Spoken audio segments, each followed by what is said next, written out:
to Adventures in Love, Sex, and Dating. Tonight, we'll have our lucky bachelorette Susie and our lucky bachelor Marty pick their final contestants. They'll have one last time to consider each person, and then they'll make their final decision. So, are we ready, folks? Hi, guys, yes. Ladies first, Susie. Alright, well, I think Bachelor 3 is definitely really extravagant, so he definitely spoiled me the whole time, but on the other hand, Bachelor 1 just seems really playful and childlike. We have so much fun together. And then lastly, Bachelor 2 just seems so easygoing. It's just such a tough choice. Could you come back to me? Sure. In the meantime, Marty, why don't you tell us your thoughts? Sure, I definitely enjoy and appreciate the confidence in Bachelorette number 1. She really looks like she takes care of herself. Bachelorette number 2 is intimidatingly professional, but I think we'd make such a good couple, a strong power couple. Bachelorette number 3, well, I think she's a perfect match, but for anyone really. So I'm having a tough time deciding. I understand. It's a dilemma with such quality options up here. You know what? Let's check in with our resident relationship expert, Father Anthony. Father Anthony, what do you think?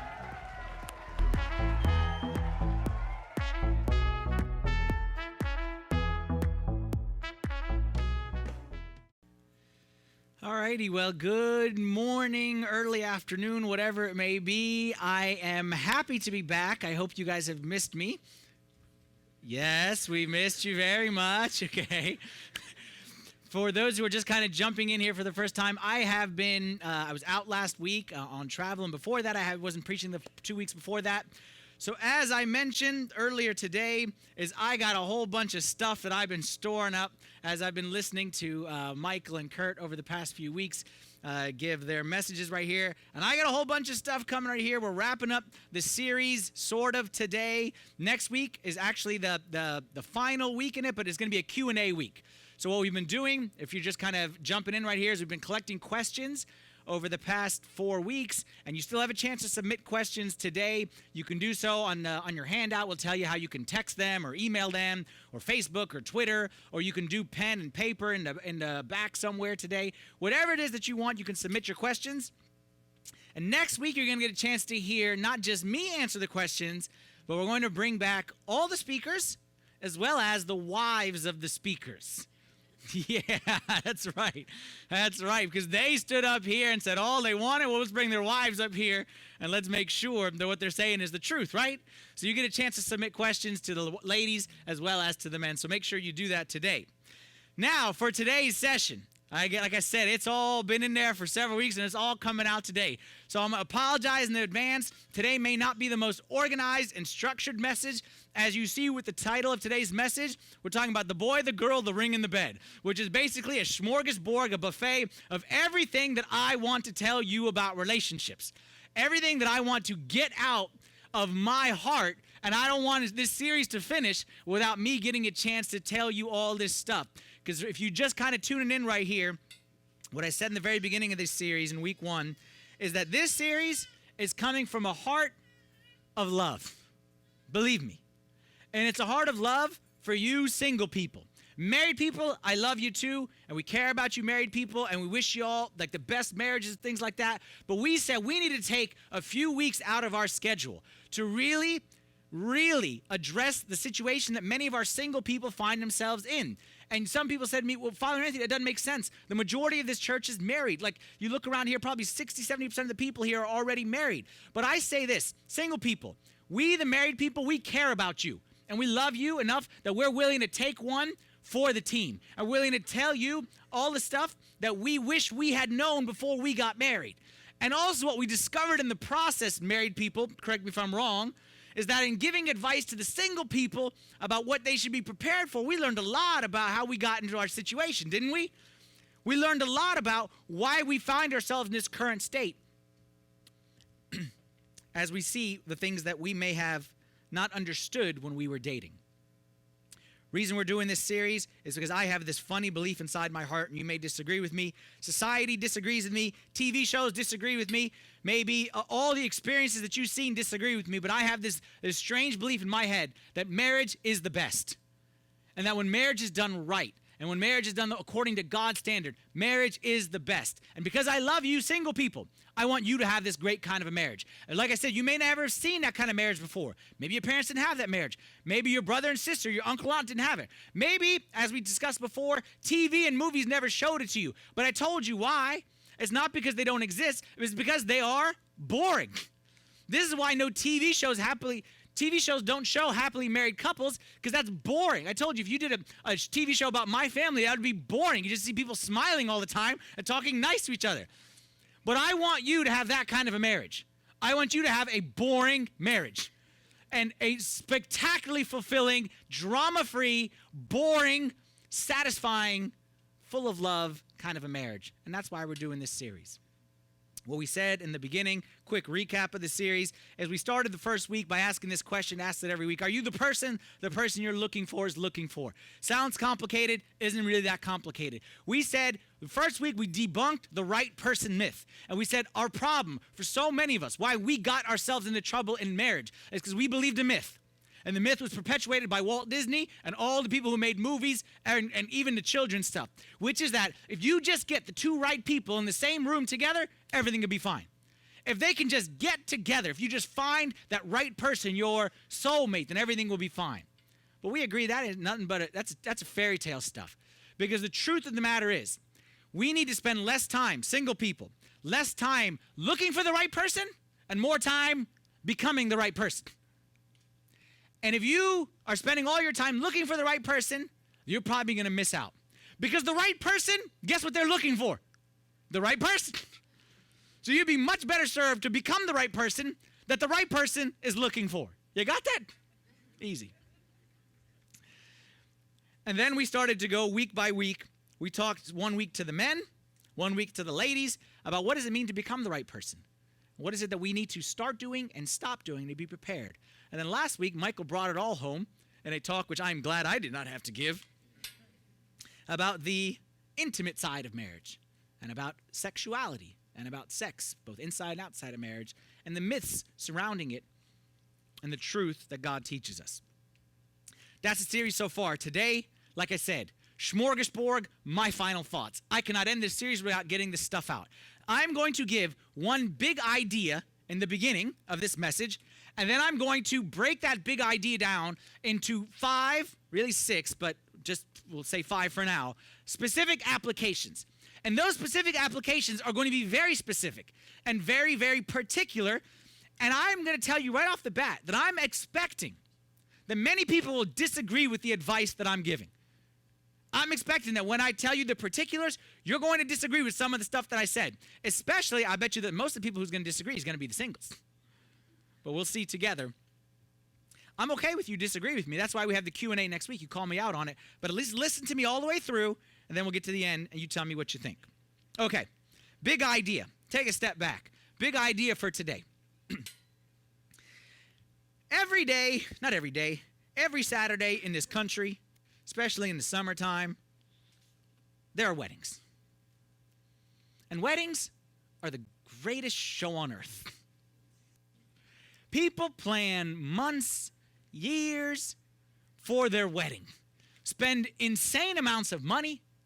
Girl dress up, white dress, look more beautiful than she ever looked before. Boy never looked good a day in his life, but somehow they made him look good just for one day. People come from all over. They take pictures. They take video. It's the happiest day in a person's life.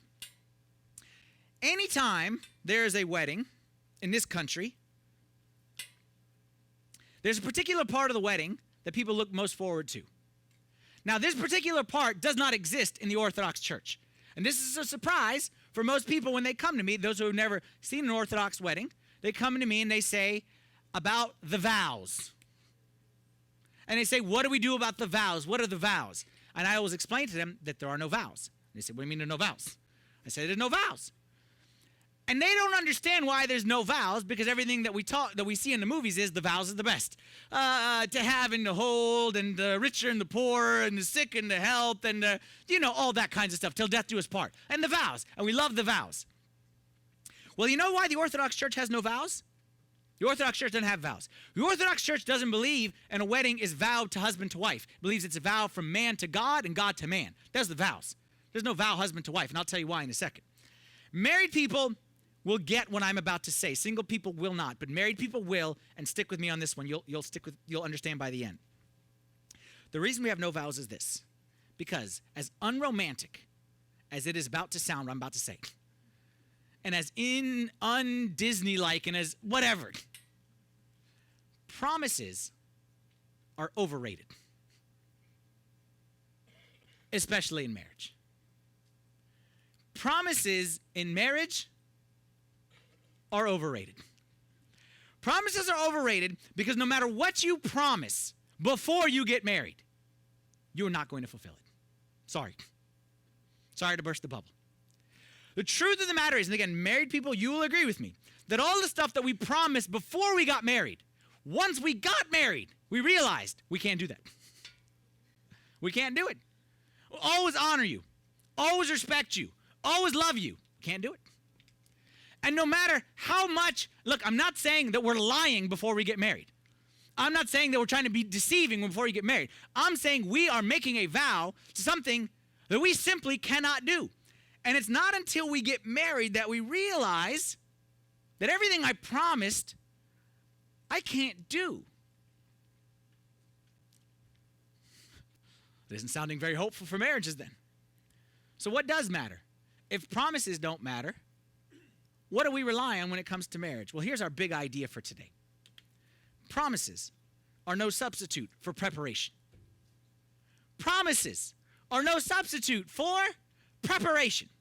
In every area of life, we believe in this except when it comes to relationships. Except in relationships. For example, we just had up here, Danny told y'all we have a 5K coming up soon. Some of you may have never run a day in your life. You consider exercise going to get the remote control. That's your exercise. And you say, you know what? I feel very inspired by this announcement. I never exercised a day in my life. I promise I'm going to run this race. I'm going to tell you that promise is worthless because you are not prepared to do it. I promise I'm going to run a marathon. Okay, that's great. As long as I'm not prepared to do it, the promise has no meaning. Some people, when we were kids, I promise, Mom, I'm going to get an A on this test. Okay, that promise has no value unless you prepare to take the test. I just came back from 2 weeks in Kenya. That's the local language there, Swahili. I picked up probably 3 words in that time. I stand here to say, you know what? Next Sunday, I'm preaching in Swahili. No, Father Anthony, you can't. No, I promise. You have my word. I'll die. I can sign it. I'll swear in front of the court, and I'll notary public, like whatever it takes. I promise. Next Sunday, I'll preach in Swahili. My promise has no value. Why? Because there's no preparation. I'm not prepared to speak in Swahili. Like I said, 2 weeks, 3 words. There's no chance by next Sunday I'll be able to do it. That's the state of many marriages today, is thinking back to promises. But you said you would. Well, you said you'd never. You promised. You promised to control your temper. You promised that you'd respect me. You promised to stop calling your mom every day. You promised. Truth of the matter is, we think the problem in marriages is lack of commitment. It isn't. It's lack of preparation. We meant it when we promised it, but we didn't realize is we weren't prepared to actually do it. So because this series is titled Real Talk, I'm cutting to the chase. I'm going straight. Like I said, I've been gone for a few weeks. Promise, commitment is irrelevant to most marriages. Sorry. I know. That's why I say you ain't making a movie out of what I'm talking about up here. Because we love the promise that I'll be with you and I'll fight for you. We love that stuff. That's great. It makes great movies. That's not reality. The problem in most marriages today has nothing to do with promise, has nothing to do with commitment, has nothing to do with desire. That's what we focus on, but that's never the issue. We think that's the issue. Oh, if he loved me. Oh, if she respected me. Oh, if he wanted to. Oh, if she wanted to. That's not it. The problem is not the promise. The problem is the lack of preparation for the commitment, not the commitment. We think because I say I do means I can. But I do and I can are not the same. Andy Stanley, who wrote a book on which we're basing this series called The New Rules on Love, Sex, and Dating, he said it this way. He said, I do doesn't make you capable. It just makes you accountable, which eventually makes you miserable unless you figure out how to do it. I do doesn't make you capable. It just makes you accountable, which eventually leads to miserable, because that's what happens when we make a promise and we commit to something that we aren't able to do. Single people. One day, you're going to fall in love. And when you fall in love, there's going to be a very dangerous temptation for you. And that is to think that your ability is connected to your promise. Meaning that even though I am completely unprepared to be the man of the house, because I promised it, I'll somehow be able to do it. Or because even though I'm completely unprepared to be a submissive, respectful wife, that somehow, because I promised it, I'll be able to do it. You will think that your promise will override your lack of preparation, and it won't. And even worse, single people, even worse, you will fall in love with someone who will convince you that their lack of preparation will mean nothing because of their promise. And if you do that, if you focus on the promise versus the preparation, not what they're doing, but what they're saying, if you do that, you're making a big mistake. You are setting yourself up for a big failure, because that's the rule of life. Promises don't lead to results. Preparation does. Let's look at that from the Bible. The Bible says it this way. I'm going to bring you two verses from the book of Proverbs. Book of Proverbs is all about wisdom. Okay, and every verse in Proverbs is like a contrast, where it'll have like a main message, and it'll bring you like a plus side and a minus side of the same message. So look what Solomon the wise says here in Proverbs 14, verse 8. He says, the wisdom of the prudent is to give thought to their ways. The wisdom of the prudent is to give thought to their ways. But the folly of fools is deception. Let's define a couple terms. I want to see what prudent means. I want to see what ways means. What does prudent mean? The Bible talks about prudent. Prudent is like wise. It means someone who is prudent understands that life is not lived in vacuums, that life is connected, that as we said before, that what happens today will affect tomorrow, because your present, remember this from week 1, your present will one day become your past and will affect the rest of your future. That's a prudent person. A prudent person understands that things are not done in isolation. And if there is a certain set of behavior, like for example, if I'm standing here and I'm walking this direction, a prudent person knows that eventually I'm going to fall off the stage. That no matter where I live in the Northern Virginia, D.C. metropolitan area, that if I am going eastward, there's a great likelihood that if I keep going, I'm eventually going to hit the ocean. That's what a prudent person understands. That there's an ocean, and even though you don't see the Atlantic Ocean today, if your compass says east, it's just a matter of time before you hit the Atlantic Ocean.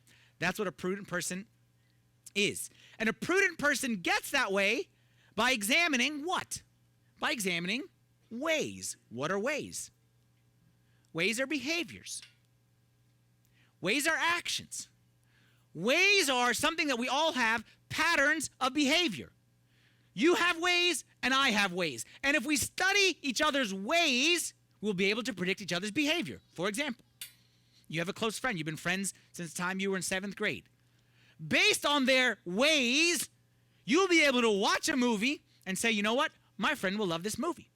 Or my friend will hate this movie. How did you know that? Because of their ways. You'll be able to go to a restaurant, and before your dad has arrived, you'll be able to say, he's probably going to order this or this. Why? Because for 60 years, he's ordered the exact same thing every time he goes to a restaurant. That's his ways. You'll be able to have a question in your mind about relationships, and you will come ask me, and because you have listened to me and heard me and you understand my ways, you probably know what I'm going to say before I even say it. That's what a prudent person does. They understand ways. They understand that ways are more valuable than promises.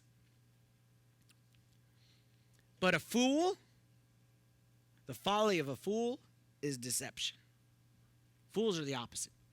Fools say that even though all the steps are going east, no. Magically, somehow, I'm sure, we're going to end up over there.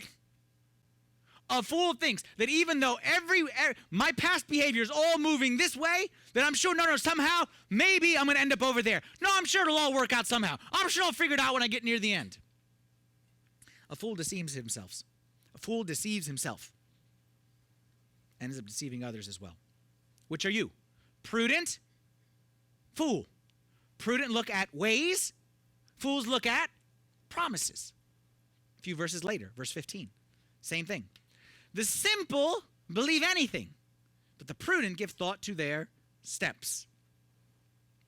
Single people. Watch me on this one. Single people. One day you will fall in love. She's going to be the best, or he's going to be the best, and head over heels, and love, and chemistry, and we have a favorite song, and it's our song, and whatever. And when that happens, single people, you will believe anything. You will believe that even though everything in his past or her past, I'm going to use them interchangeably, okay? I find myself usually talk about the guy, but that's just because I'm a guy. Everything in his past says this isn't going to work. You will believe anything when he says, no, baby. It's all going to be different once we get married. Same thing he promised to the last girl, and the last girl, and the last girl. But this time is different, because they all say the 16th time is the charm.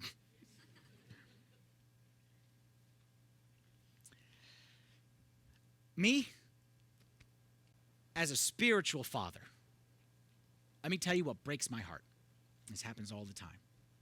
Nothing breaks my heart more when I care about you. I care about you. Believe me, I care. I got no horse in this race. I got no agenda. I got the best wife in the whole wide world. Okay, you can't take her, so I really don't care who you marry after this. Nothing pains me more than when I see it, and your parents see it, and your friends see it, but you can't see it. And then you come to me, and I can see it a mile away. The most painful thing is to sit there and listen to you explain away the bad behavior of your boyfriend or girlfriend. No, I know, and he did, but he's had really bad luck. Bad luck? No, I know that he got no job, and he got no future, he got no degree, but we have a song. A song? You just don't understand him, Father Anthony. Trust me, it'll be okay. Nothing is more painful. Nothing is more painful. Nothing is more painful, and forgive me for the expression, nothing is more stupid. Because the epitome of stupidity is to see a brick wall in front of you and just hope that it's going to change by the time you run into it. What do you believe? You believe ways, or you believe promises? You believe steps, or you believe words? I believe steps. I believe patterns. I believe that the paths that you walk on yesterday and the day before are the best indicator of where you're going to be tomorrow. And you choose to believe in a song? We have the same favorite color? Our initials are the same? It's got to be from God. Book the church now. You laugh, but I'm telling you, this is reality. You laugh, this is reality. And this is the reality that I see with people, is that we focus more on the promises than we do on their steps. Our main idea is said in a different way. The paths people choose trump the promises they make. Single people, tattoo this on your forehead. The paths people choose trump the promises they make. Promises, when it comes to marriage, forgive me, are way, way, way overrated. Anyone can promise change. Anyone can promise that it's going to be okay. Show me their paths, show me their steps, and I will tell you where they're going to end up. It's simple as that. So here's what we're going to do for the rest of today. That's our big idea. Now I'm going to go specifics. And I'm going to go 5, really 6, but 1 is for guys, 1 is for girls. So 5 for each of you. 5 specific applications of how you need to get your steps, your ways, your paths in order. And like everything is dual, on you should be fixing and you should be looking for. But I believe the two work hand in hand. I believe that when I get myself in order, I'm more likely to attract people with the same habits. Like if I'm moving in this direction, I'm more likely going to attract people who are also moving this direction. But as I move here, it's unlikely that people moving there, that I'll be attracted to them. So it's on both fronts. I need to move this way and also be looking for people moving in the same direction to get connected to. 5 challenges, 5 commitments, or not 5 commitments, 5 applications that I want you to commit to so that when you get to the time of being ready for marriage or ready to take that step, then it's not a promise. It's not a promise. It's a path that you've already taken. Deal? Okay. I'm going to go through these kind of quick. Number 1, get involved in your church. And if you are involved, write more involved. Actually, everyone write more, because no matter where you are, become more involved. Become more involved in your church. And why do I say that matters? What difference does it make if I'm involved in church? What difference does it make if I go to church once a week, once a month, if I do a life group, if I volunteer? What difference does any of that stuff make? Look, I'll tell you what it makes. Again, where you spend your time is where you are going to find the people that you're going to connect with. So nothing is dumber to me, forgive me. Nothing is dumber to me than people who go to bars to meet their future spouse. You listen, be honest with yourself. Say, I'm going to a bar just because I'm bored and I got nothing better to do. Just say it that way. But you tell me that I'm intentionally going to a bar to meet someone, there's nothing dumber than that in the whole wide world. Because do you want someone whose path is hanging out in bars to marry that person? But don't worry, once they get married, they're not going to hang out in bars. That's not how it works. If the path is bars, the future is bars. Find someone whose path is in church. How do you find someone whose path is in church? Be in church. And I'm telling you this. Married people, y'all will agree with me on this one. You can do things during your single years that you can't do when you're married. You can do things during your single years that you can't do when you're married. This is the time, as King Solomon says in Ecclesiastes 12, remember your Creator in the days of your youth before the difficult days come. I'm not saying this verse is specifically about marriage. But it's the truth, is that when you are single, you have the capacity to do more. You have the capacity to be in church on Sunday and then go to a Bible study on Tuesday and then volunteer for this whatever thing on Wednesday and then take part in this thing on Friday. Like, you have the capacity to do more. You have the capacity to be super, super, super involved. And I'm telling you, mark my words, it is a mistake if you choose to not remember your Creator and be very actively involved in the church during these days of singleness. Because there will come a point in time. There will come a point in time where you are married and you don't have the same ability because you got commitments, you got responsibilities, you got children, you got stuff. So this is the time to build that relationship. Why? I could go in many different directions with this, but I'm going to choose one specific direction.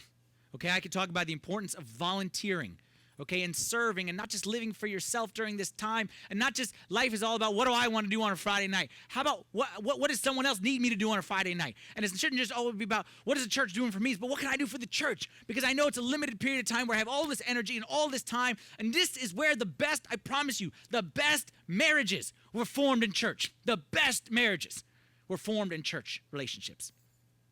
But I don't want to go that direction. I want to go in a different direction. And this is a little bit of a personal rant, so forgive me. Like I said, I've been holding it for so many weeks, so it's coming out today. We need guidance all of our lives, but especially when we're single. We always need guidance. We always need a spiritual father. We always need someone to direct our way, but especially when we're single. And it is a mistake, single people, when you neglect to be very connected to your spiritual father and receiving guidance during your single years. The rest of your life will be determined by the decisions you make in these next, whatever, I don't know how old you are, 5, 10 years. Let's say 10 years. The decisions you make in these next 10 years will guide the rest of your life. Like, I chose to marry Mary Ann.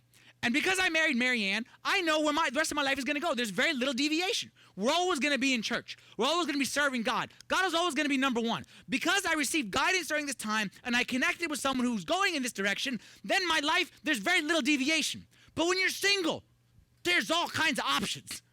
There's bar options, there's church options, there's work options, there's school options, career options. There's so many options. And I'm telling you, be smart.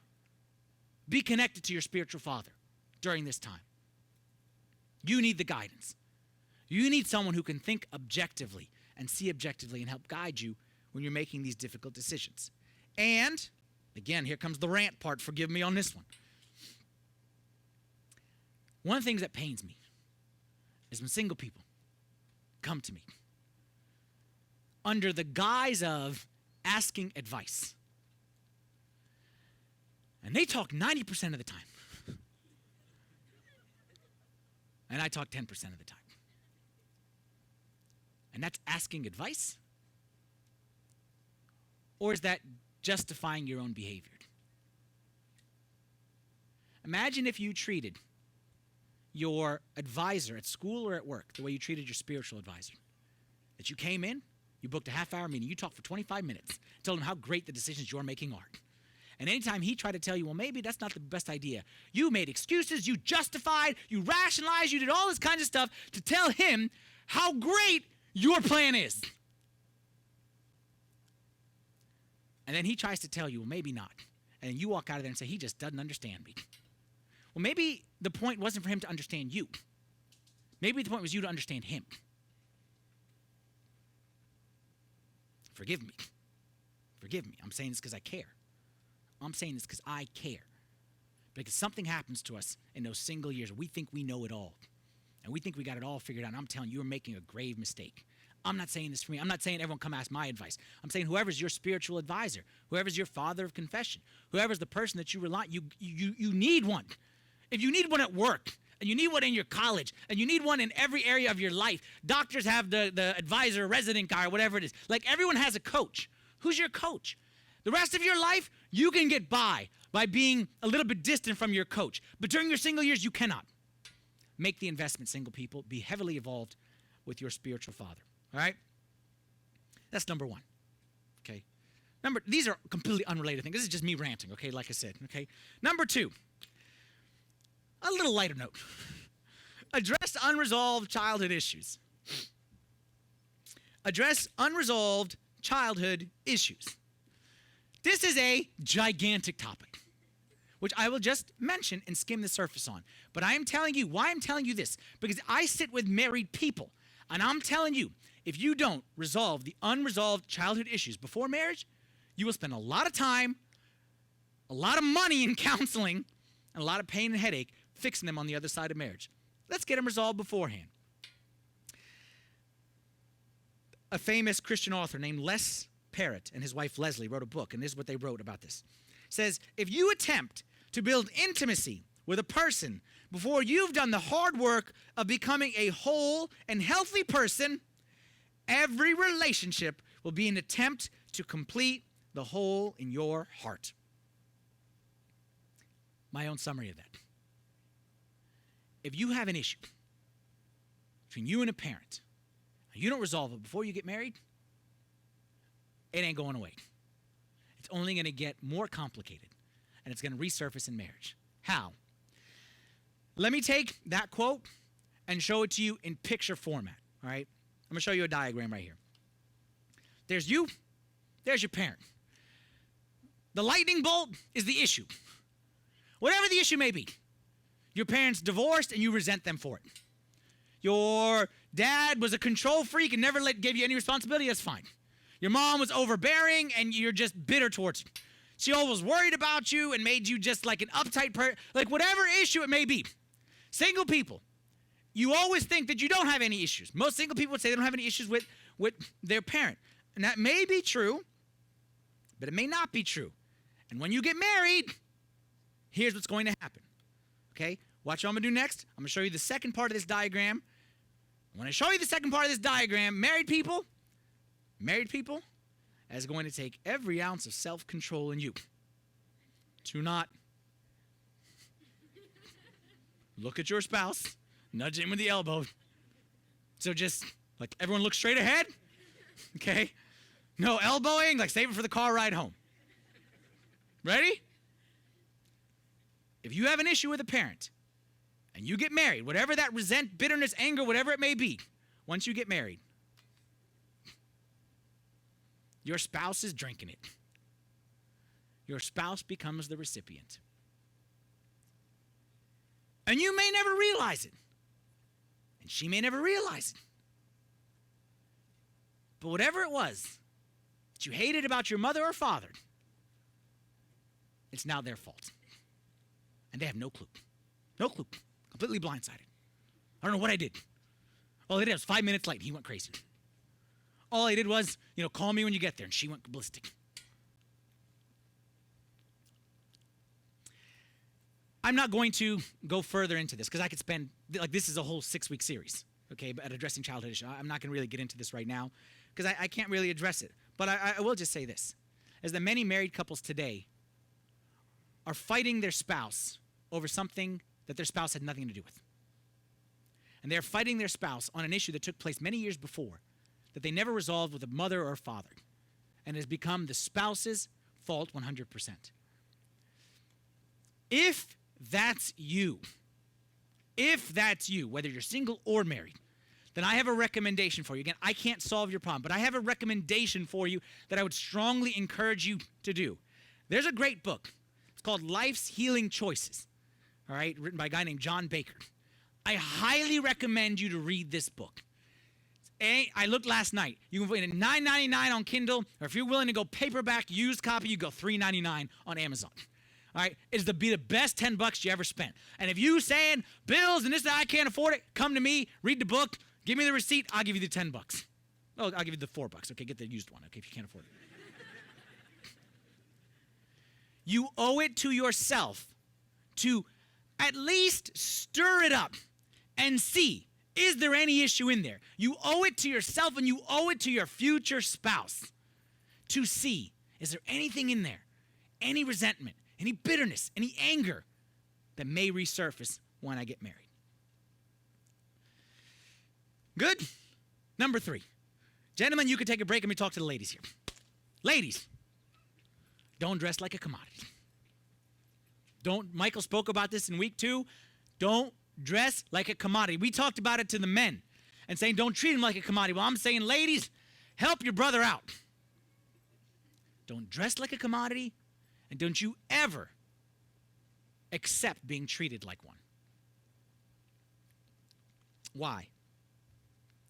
We agreed we believe in paths, not promises. Whatever habits begin in dating will continue in marriage. Marriage is not going to be the end of the habits. It's actually just the beginning of the habits. And whatever you established before will continue after you get married. Ladies, maybe you've never gone fishing before, but you can help me out with this one. How do fishermen determine what bait to put on the end of their hook? Like when a fisherman goes fishing, there's different kinds of bait. There's worms, there's grubs, there's steak and cheese. I don't know what they put on there. I'm not a fishing guy. Whatever. There's different bait. How do you determine what bait to put on the end of your stick? What you're fishing for. Whatever you're trying to attract, you put the bait in order to attract that particular kind of fish. Ladies, if you fish with your bodies, what will you attract? Body snatchers. If you fish with your body, you will attract men who only care about your body. Logic. And then what you're going to do is you're going to say, all men are the same, and all men are pigs, and all men are... And the truth is, most of them maybe are okay, but not all of them are. But the ones you attract are. Because let me tell you a little secret. You say all men are the same.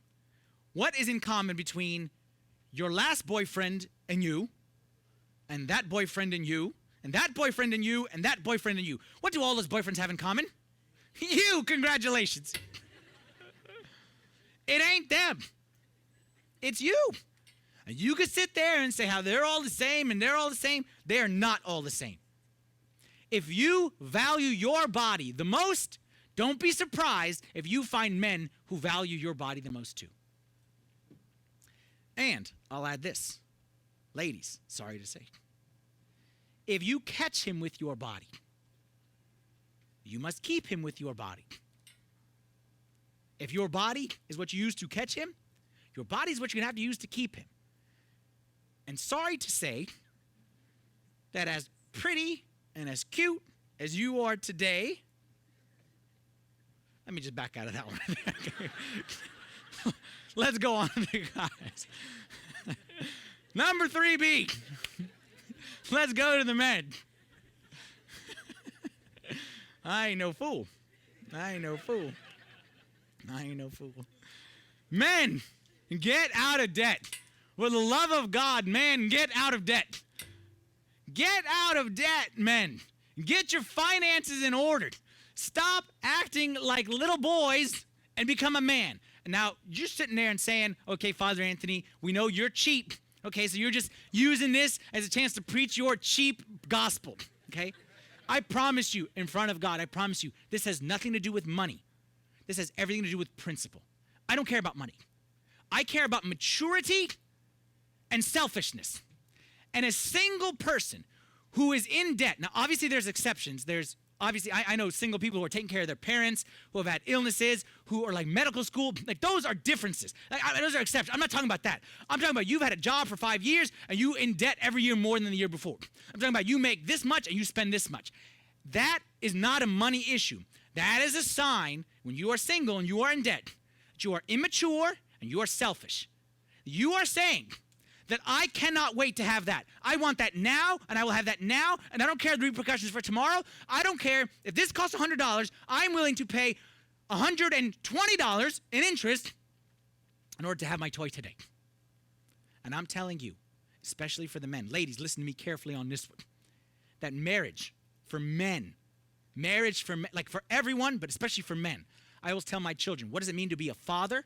It means you sacrifice for the rest of the family. That's what it means to be a man. It means when there's 3 Oreos left and there's 4 of us, mom, kid, dad, no Oreo. That's what it means. And you convince them that you don't even want the Oreo. That's what it means to be a father. That's what it means to be a man. And I'm telling you that being in debt as a single person shows the exact opposite of what it takes to be a good husband. It shows that you're not mature. It shows that you're selfish. You care about yourself. Now, you sitting there and saying, and I know you hate my guts for saying this. I understand that. But I'm not saying this out of anything other than my love for you. Married, don't just ask me. Ask the married people in the room. Married people, is it easier to get out of debt when you are married? Like once you're married, then it'll be no problem getting out of debt. Man, if you can't get out of debt as a single person, you got no shot as a married person. You got no shot.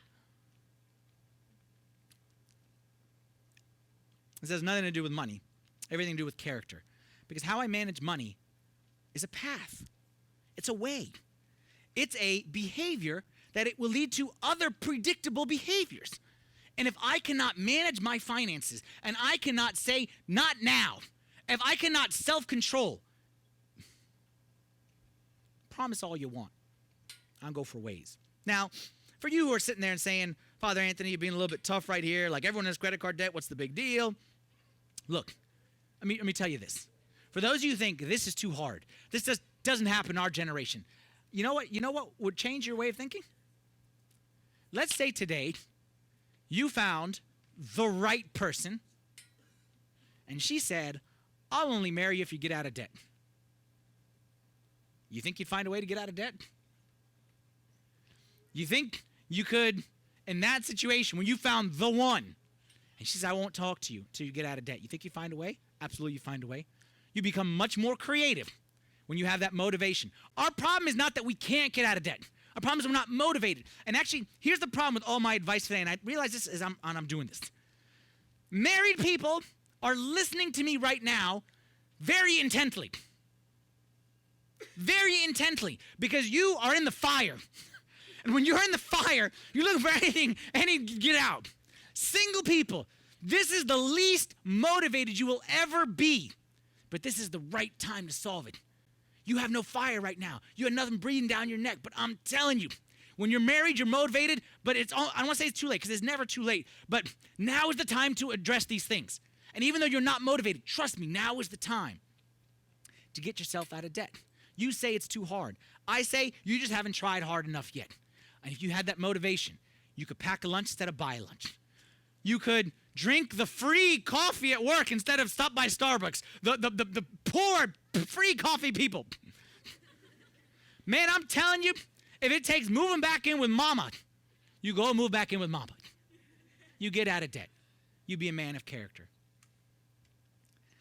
Now, ladies, a little something for you. If you're dating someone right now who's in debt, who hates my guts right now, you have a tough decision to make. You can believe his promise, and that's fine. But don't say I didn't warn you. I'll tell you how I would advise you. My advice to you. You do what you want. I would advise you to go to this stunning young man and tell him simply, get out of debt, and then we'll talk. And if he says that he can't or he won't,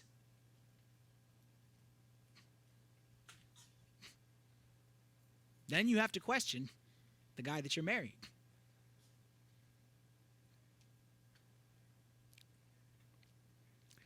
This is not a money issue. This is a maturity issue. This is a selflessness issue. This is a, do I really need that motorcycle? Or can I get by with a bus ticket? Maturity issue.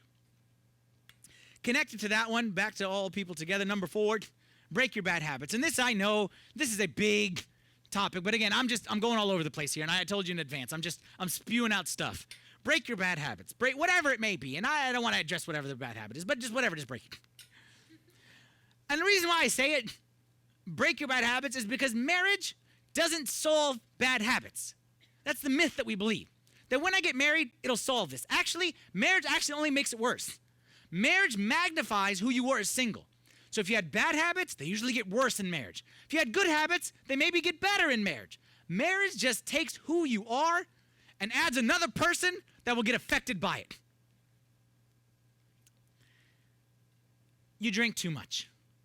Now's the time to address it. You play video games all day and all night. Now's the time to look into that. Is that healthy? You gamble, you worry, you smoke, like whatever it is. You don't eat healthy, you spend money like it's water, like you're rude to your mom, like whatever it is. This is a big umbrella of whatever bad habits you have is only going to get worse once you get married. So be smart. Address it now. Why should you address it now? Because remember the right person myth? You know that right person out there who you're waiting for? What do you hope he or she is doing today? Don't you hope that they're doing that today?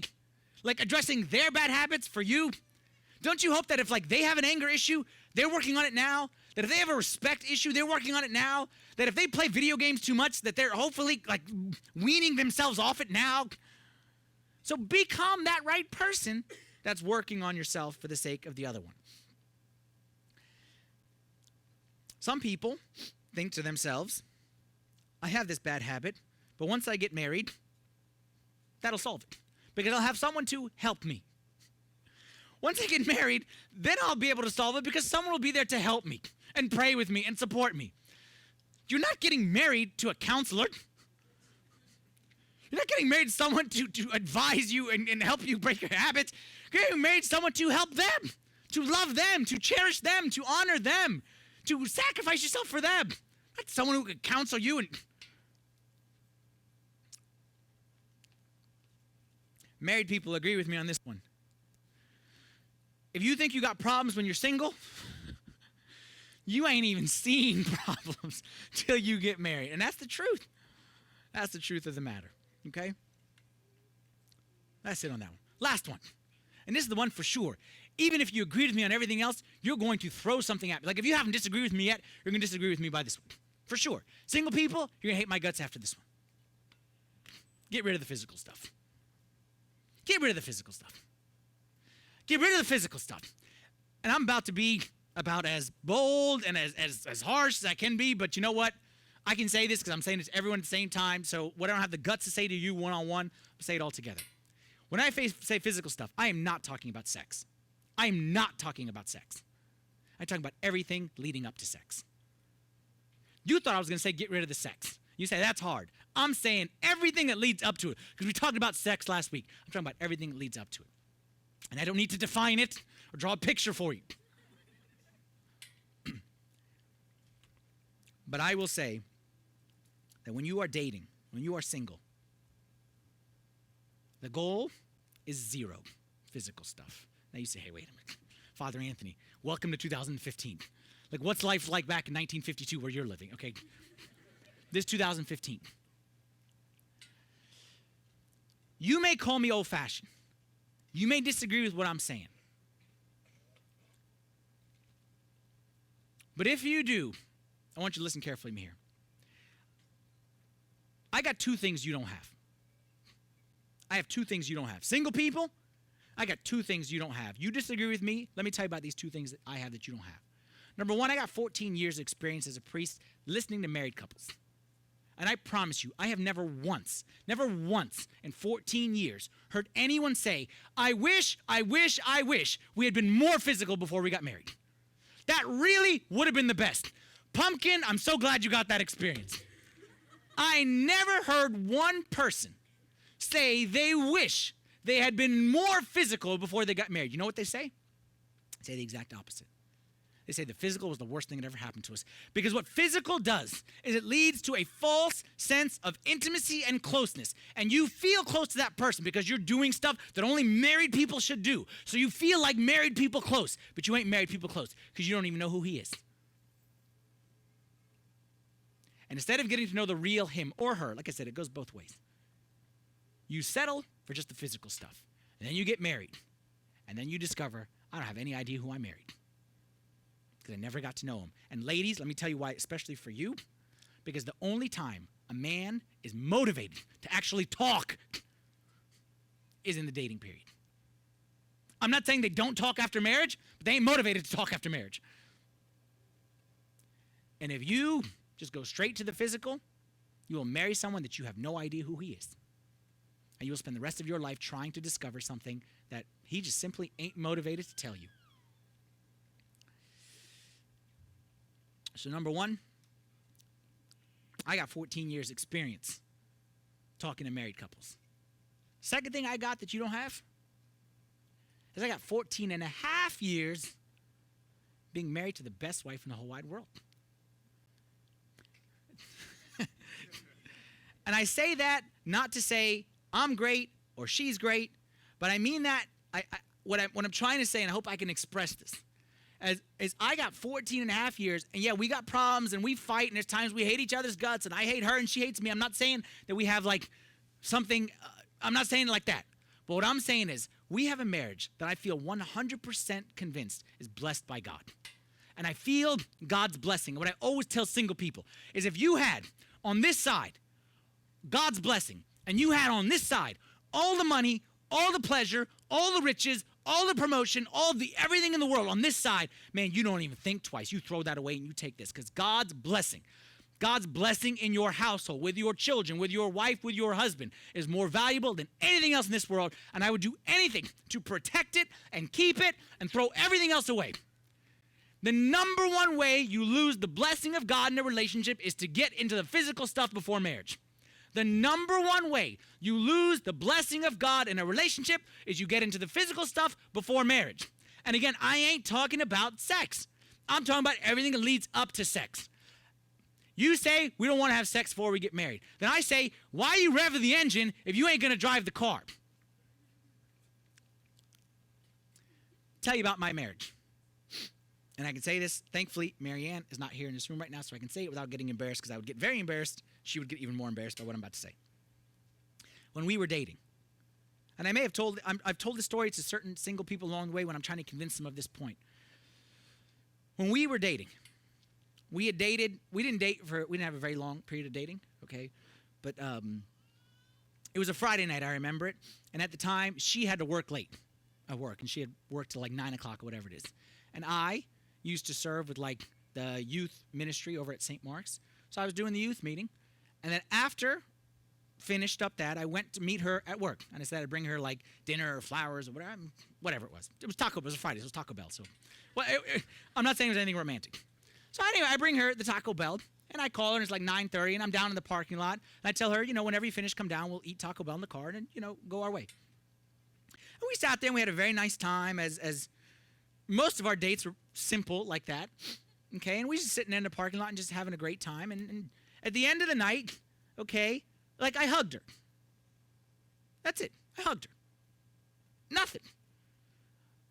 It was the first time I'd ever hugged her. And next day, I called her, and I told her, like, you wouldn't think I'm insane in the brain right now, okay, but what I'm about to say. But it's true. I called and told her, I said, last night when we hugged, she's like, yeah. I'm like, I don't think we should do that again. She said, okay, why? I said, because that hug, did stuff in my head. So I said, let's not hug anymore. She said, okay. And we didn't hug. And we didn't touch. We didn't kiss. We did nothing until we got married. And I'm telling you, you think that's crazy? You think that's insane? I'm telling you, the reason we have God's blessing in our marriage today is because of that decision. I had no doubt about it. The reason that I know, like I said, we hate each other's guts sometimes. Don't think we never fight. We fight. We have all the same problems that everyone else does. But what we have, in addition to the problems that everyone else has, we have the blessing of God. Because I feel like when you tell God, God, I will honor you, even when it is insane. Like even I'm embarrassed to say the story I just said. Like I feel embarrassed that was the story I just said.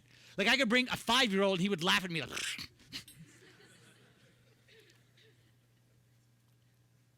but it's worth it for the blessing of God.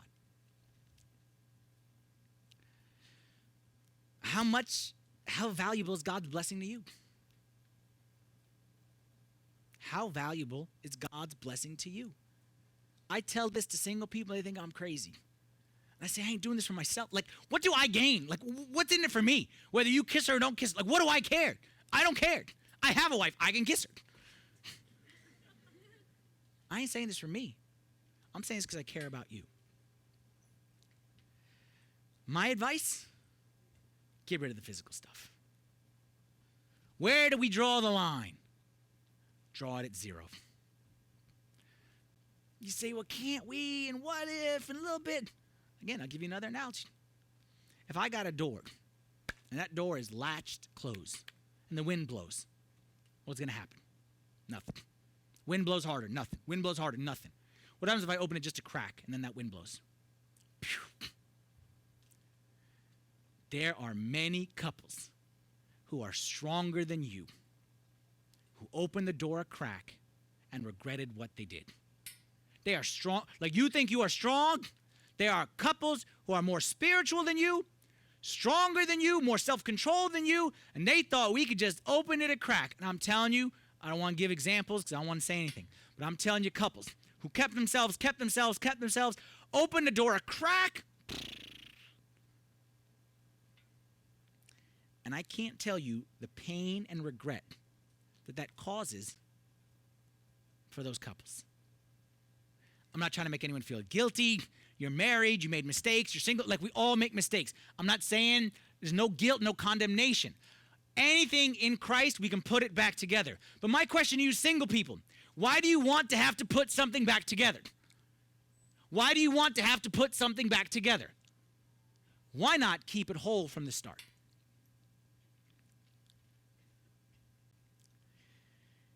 And on top of that, if you're with someone, if you agree with what I'm saying, but you're with someone who doesn't, and they're pushing you like, Father Anthony's a crazy man. Like, look at the way he's dressed. Like, you had no choice.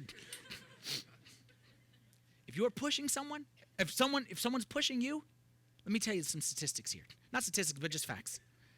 The men and women who are the most promiscuous before marriage are also the most promiscuous after marriage. That's fact. If you're with someone who doesn't want to have self-control before marriage, but they promise you they'll have self-control after marriage, I go with patterns. I go with preparation. Only a fool would take a promise over that. I'm done. It feels good. Last verse, okay, and this is just to sum it all up, all right? Ecclesiastes 12:1. Remember your Creator in the days of your youth before the difficult days come. I know I gave you some advice, and I know you may disagree with it. Like, I am not condemning anyone. I'm not here to judge anyone. I'm not here to tell you that you're bad or that you never have good. I'm not saying it like that. I'm trying to draw for you. This is what you should be aiming for. And you say, I ain't there. And I say, then thank God you're single. This is what we need. This is our agenda for singleness, is to get there and take it one by one and get to that point to become the person that the person you're looking for is looking for. If you disagree with me, my first advice to you, if you're single and you disagree with me, go talk to a married person. Find me a married person who says, you know what? I wish I had more debt going into marriage. That would have been a good idea. Find me a married person who says, you know what? I wish I had just gotten him to be more focused on my body versus my brain. Find me a married person who disagrees with me. You're single, you disagree. That's fine. You're single. Find me a married person who disagrees with me. Go talk to married people and see if they agree with my advice or not. And I bet you they tell you the same thing I'm telling you. But there's another group that may disagree with me, and I want to speak lastly to this group. There's a group that disagrees with me, not because you don't think what I'm saying is right, but because you don't think you can do it.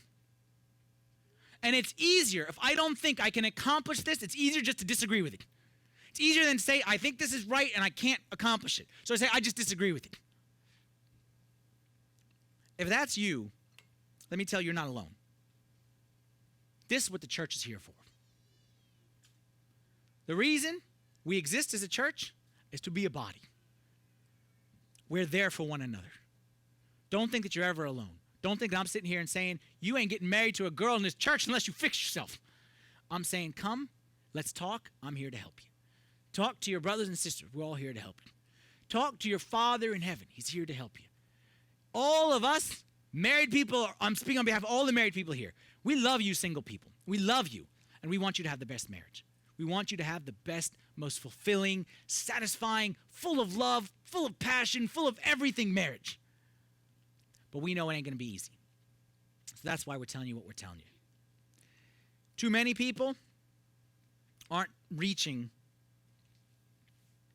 for that marriage. We've kind of settled in on ordinary. And I hope through this series that you've seen that you can have a God-honoring marriage. You can have the best marriage. And no one has to settle for less than best when it comes to God. But you need to be prepared to do the things to get you there. All right? Let's stand together for a prayer.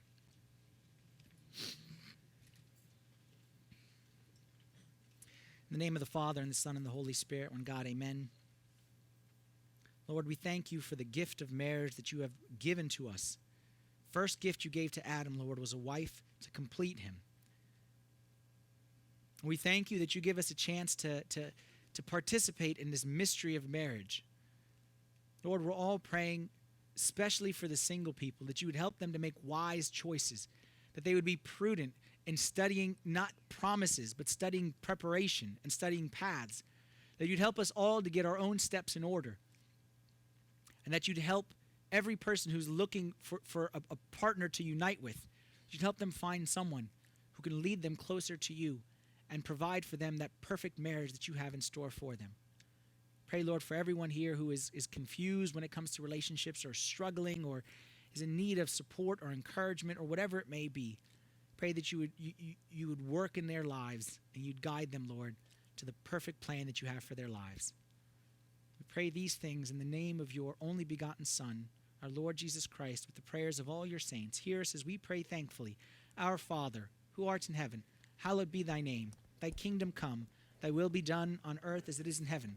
Give us this day our daily bread, and forgive us our trespasses, as we forgive those who trespass against us. And lead us not into temptation, but deliver us from the evil one. In Christ Jesus our Lord, for thine is the kingdom, the power, and the glory forever. Amen.